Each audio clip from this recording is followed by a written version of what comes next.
What's going on, everybody? So I wanted to do a video on Star Trek Infinite because there's a number of new screenshots.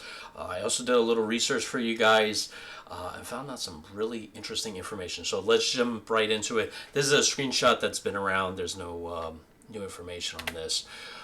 You guys probably saw this mission tree before, so we're going to skip this. This, again, very simple, same thing that we saw before. This is one of the new screenshots. Now, this was posted over the weekend. Lot to take from this. All right, so I'm going to go from top to bottom. So as you can see, the year is 2356. Now in the Star Trek series, that's probably like maybe 4 to 8 years before Star Trek: The Next Generation, somewhere around there. But you'll start noticing a few things, right? If you're a Stellaris fan, adding more buildings. This is your industry, electrical grid, mining, agriculture. You know, the same stuff that we always see. What is this? What is this? This is something I haven't seen before in Stellaris. It's usually these 5 and that's it. So when I saw this, I'm like, interesting. A couple other things that I took away from this is, you know, they have a nice backdrop here of like what the colony looks like. There's also this thing here that, I don't know, it's like a flip switch. I don't know what it does. Maybe it turns on that it's an agrarian world. If not, maybe it's a generic. I don't know. So that's another thing that I would like to see more information on. But so this is not the beginning game. I would say this is between probably early to middle. But the one thing I really like about this game is there's not, and I'm assuming you can change this in the settings, but there's not a lot of planets, right?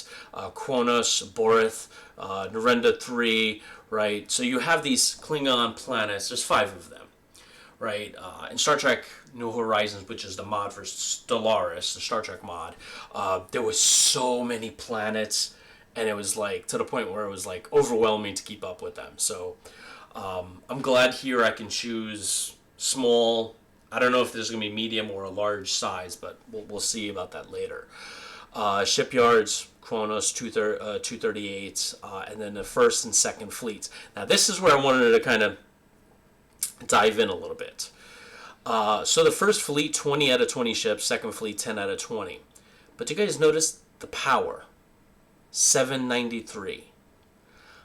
This is important, and the reason why this is important is because typically in Stellaris around this time in the early middle, you'll have fleets of like what, 3 to 10,000 K, right? Here we're looking at 793 and 422, and this is very important. In Stellaris, you have corvettes, frigates, destroyers, cruisers, battleships, and so on. In Star Trek, it's very different. You don't have corvettes in Star Trek. You don't really have frigates in Star Trek, right? You have like the Miranda class, which is like the equivalent of a destroyer. You have a Vorchuk class Klingon cruiser, right? Or Nevar battleship. So a lot of the ships in Star Trek are, how do I say, they're, you know, ships of the line. Right? They're not corvettes or frigates and stuff like that. And I think they're reflecting that here, right? You don't want to have a fleet of 140 ships because that doesn't work in Star Trek, right? Like the Federation around this time period didn't have like hundreds and hundreds of ships, right?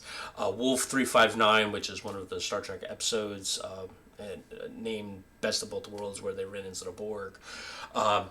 Starfleet was able to mass a massive fleet of 39 ships, right? That was pretty much a good size, or pretty much most, or a good chunk of Starfleet, and then that they threw against the Borg was 39 ships, roughly. And so this kind of matches the numbers, right? It would be really weird if you had a Star Trek game where you had, you know, 600 Federation vessels, right? Not say that didn't happen. I know about the Dominion War, right? That did happen, but that was a massive, large-scale conflict in the Star Trek series, which, again, rarely ever happens. Dominion War was kind of one of a kind. Already kind of covered this before. This is very similar if you played Stellaris. Now, this is where I want to kind of dive in a little bit. The reason why is there's a lot to unpack here. 2397.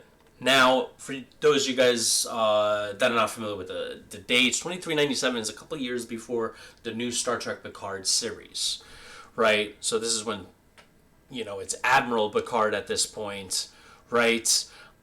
You have Admiral Riker, or Captain Riker. One of those. Captain Riker, I think. So you have everybody from the Next Generation crew that have kind of moved on or, are in advanced positions, right?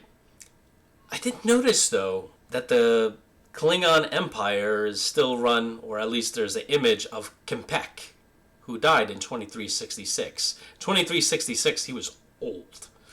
I don't know what the Klingon ages are or how long they live, but that's, another 30 years. So that's interesting. I wonder if they're going to, if you're just going to have one Klingon, emperor, right? Or one, Federation president throughout the whole thing, or does that change? I'm curious about that.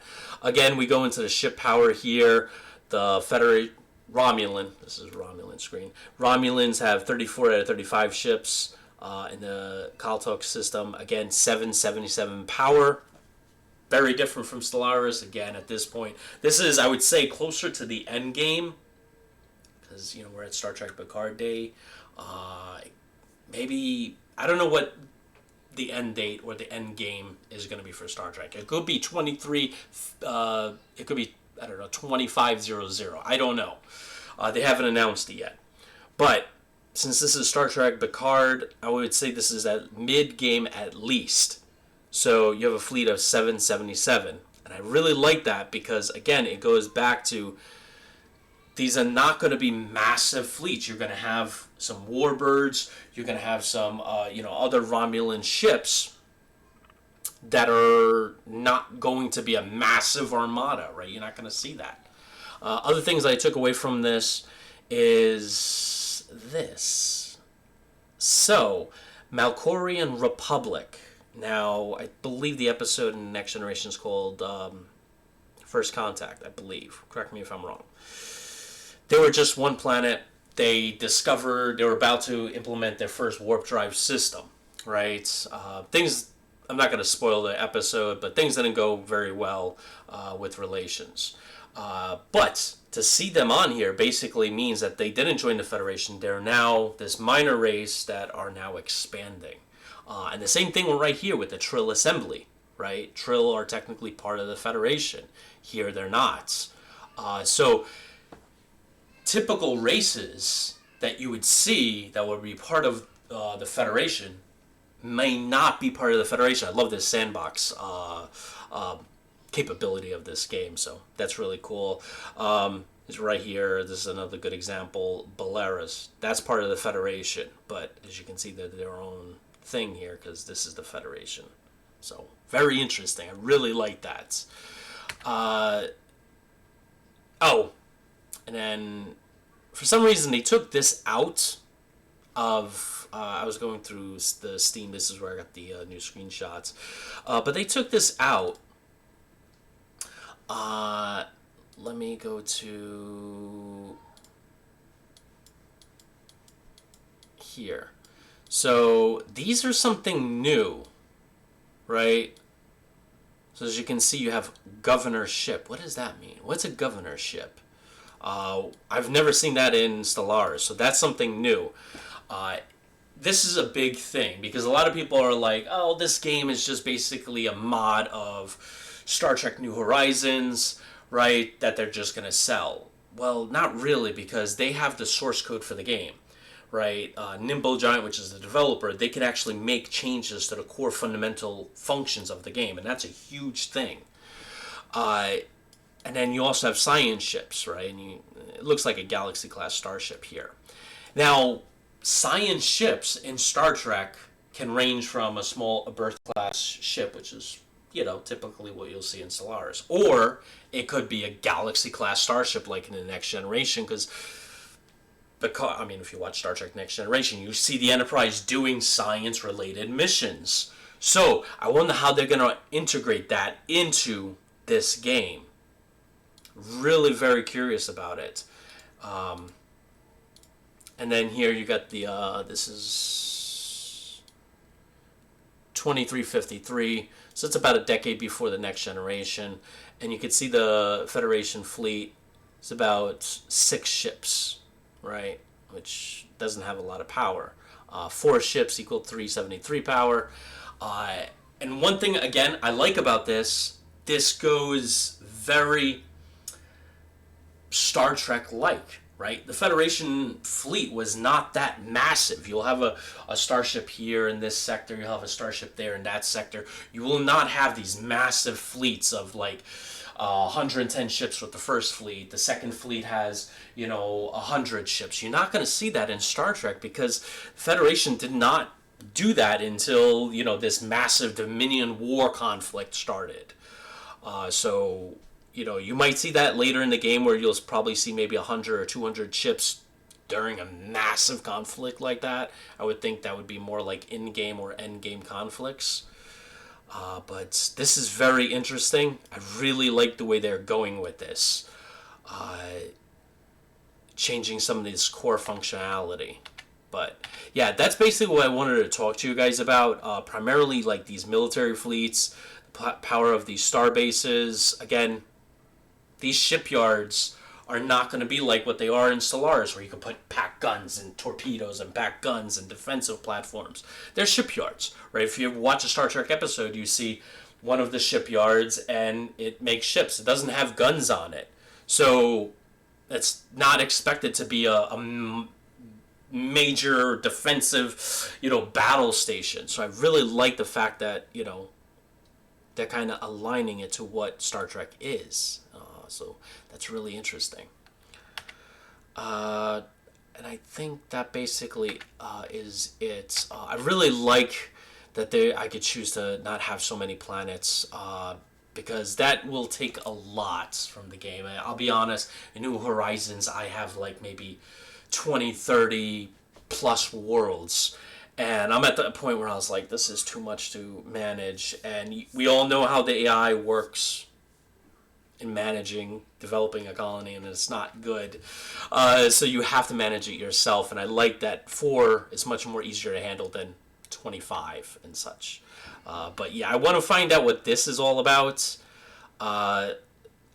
This, and then we also have things that we're all familiar with, like Unity and amenities, so that's stuff that we're familiar with.